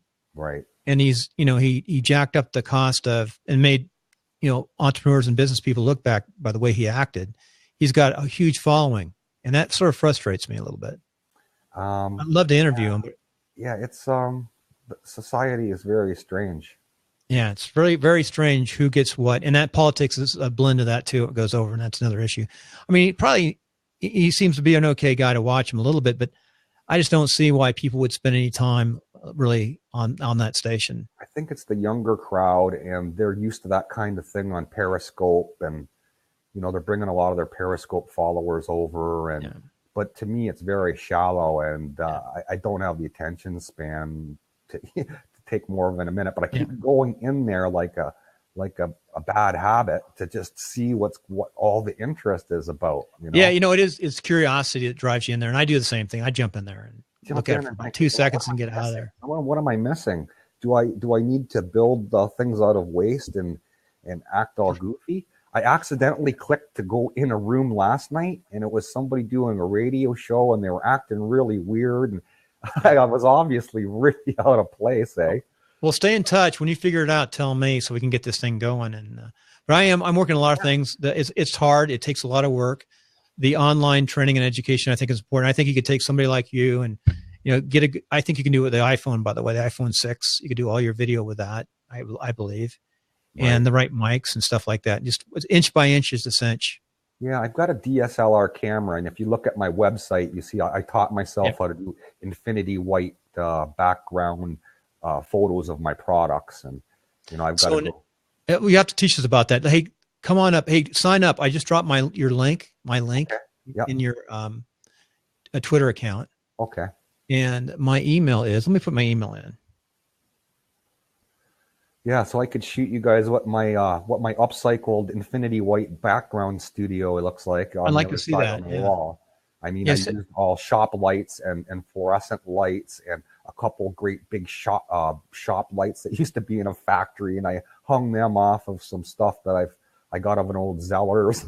Well, I'd love to hear about your business. Let's do that. Hey, I do have to run. I've got to 10:30 sort of my cut off, but I appreciate it. Come back up. I'm here every morning at 9 o'clock Pacific, which is probably about 12 o'clock your time.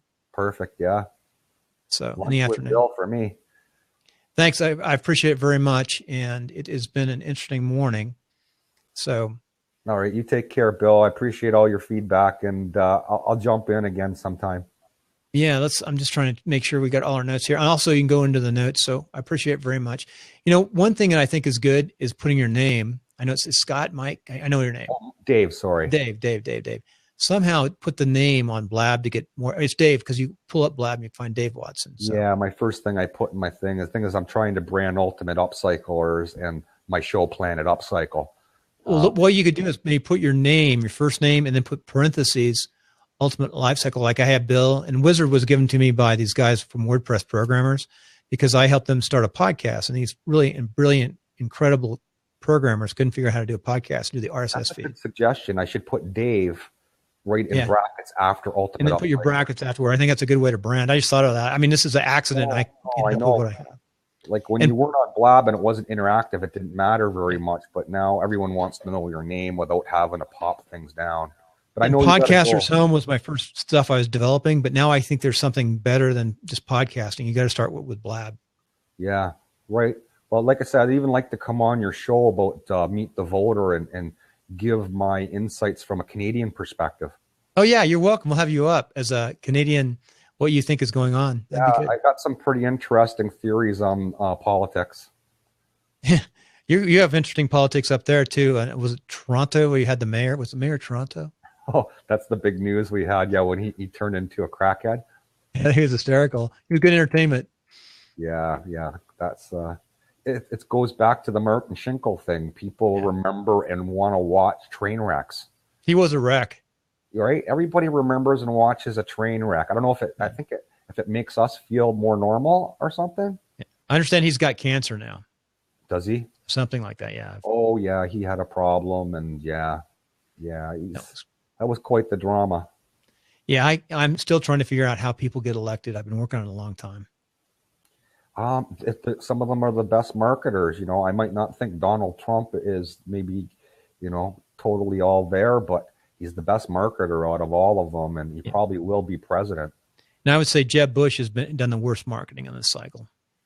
Yeah, no one will market themselves as Donald Trump. If you just put a little bit of a filter on himself, it might serve him better. But again, people like his brashness. And yeah, I think he's been filtered since last night, though. He's calmed down a little bit. He hasn't really tweeted anything today. I think they're finally getting to him and saying, listen, people like how you are, but you got to draw a line somewhere. Yeah, you got to act presidential now. You got to show that you can actually lead as a president. Your ideas that people like, but now you have to lead. Hey, I got to run. I will see you. Thanks, Bill. Send me an email. I dropped my email in there. See down there? Okay. You can click it right now. What do you want me to? What do you want me to? You want me to send you an email about what? Just send me an email. I'll send you stuff back so I can get your email information. All right. Okay. Thanks. Take care. Thank you. Bye now. Just say test on the email. Just say, hey, here's my email. Okay. Thanks. Thanks. All right. Bye. All right, Take care, bye. folks. Appreciate everybody coming up today. Be here tomorrow at 9:00 Pacific, 12:00 Eastern. Well, I like that. It's a pretty clear picture here.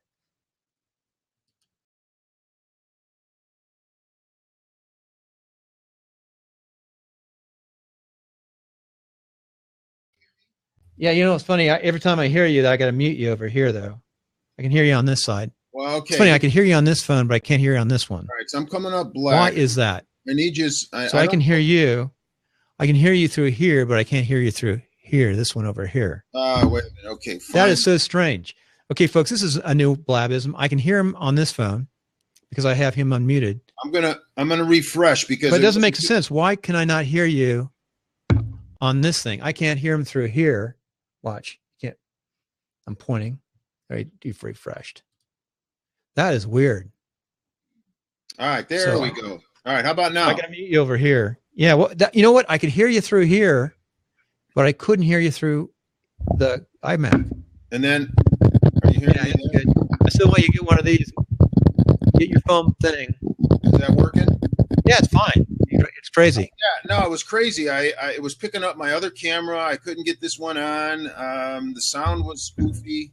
So, and then you're still lagging on your end. So yeah, I saw that yesterday on YouTube. We were lagging. You know, it's really weird.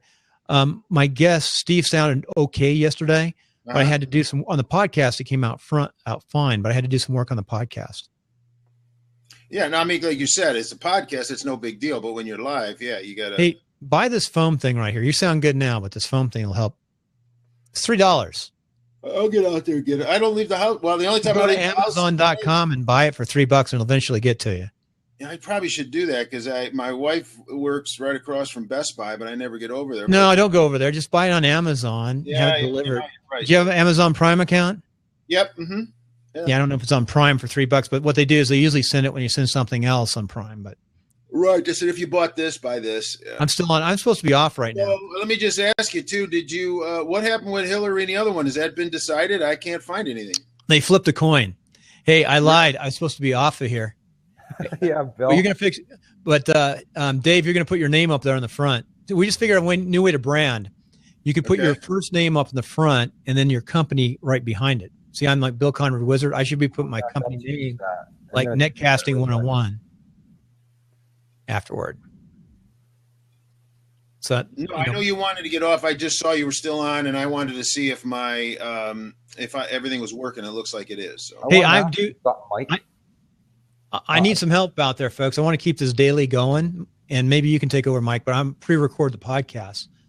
But on I may be going down to Long Beach over the weekend, holiday weekend, or the 13th, 14th, and 15th. It'd be the 12th, 13th, and 14th. What holiday is that? It is. I think that's maybe it's not a holiday. Disregard what I said. Or like President's Day, or wait, I got to put the holidays on here. Let me put I'll tell you in a second. It's President's Day. You got Valentine's Day and President's Day. And Monday is the holiday, President's Day. Yeah. Okay. I see you've got a mic there, Mike. Are you just listening over your computer speakers? No, yeah. I have a mic. Hey, right now I'm doing a combination of both. I have my speakers on, and I'm using the mic. And I have this too because I have a special way I listen to sound here too. So you got sound coming back to you over your computer speakers, Bill? Yep. Yeah, I do. Blab is really good about that. They sequence it so it doesn't revert back most of the time. But this is a dynamic mic, and there's condensing and dynamic mics. Dynamic mic is just picking up a cone around you. And that's what Mike has. You have, I think, the 2005 or the ATR 2100, right? No, this one's the 21 ATR 2100. Yeah, the one I recommend. Yeah, the 2100 is what I'm using right now. Yeah, that's what I have here. This is 2100. It's $52. I'm just thinking if I got one of those mics. Unless you live near Audio Technica, you get it for 20. That's amazing. Really? If you go right to the factory? Yeah, it's right down the street from me. Once a year. Yeah, once a year they have a garage sale basically, and I buy all my stuff. So who was that? There was somebody on one of your shows that he saves up his money and he goes on Amazon and buys everything on Black Friday or something because of all Yeah. this, Oh, yeah. I did that too. the free shipping and everything. Not just that, it's just the software and some of the services. We spend a lot of money on developer software for WordPress. I mean, I've got a lot of money spent. But this is how far away I am from my speaker to my. That's good. I would like to see this on it though. $3, you'll see a little bit different in tone, and then see how you're cutting across it. I really like your angle, either 45 or like this. What that does, it cuts down the breathing. So the Piper today had a lot of breathing. You'll hear the breathing. In fact, I might leave a little bit of the breathing in there so he can listen to it. But as you practice and get better, you don't hear the breathing sounds. I also have something called a mic preamp processor, which has a noise gate. So it cuts out my breathing somewhat. I still have some, but in post-production, I remove it. I don't think you hear my breathing. No, I can't hear your breathing because you know why? Your mic is down here and you're shooting over like this. Right. A condensing mic is the best sound in a room that has foam around it because it doesn't have the S's. And that's what the broadcasters use in radio often. Yeah, I do have to run. Mike, good seeing you. I'll be up tomorrow, 9 o'clock. I appreciate you coming up and saying hi and checking me out.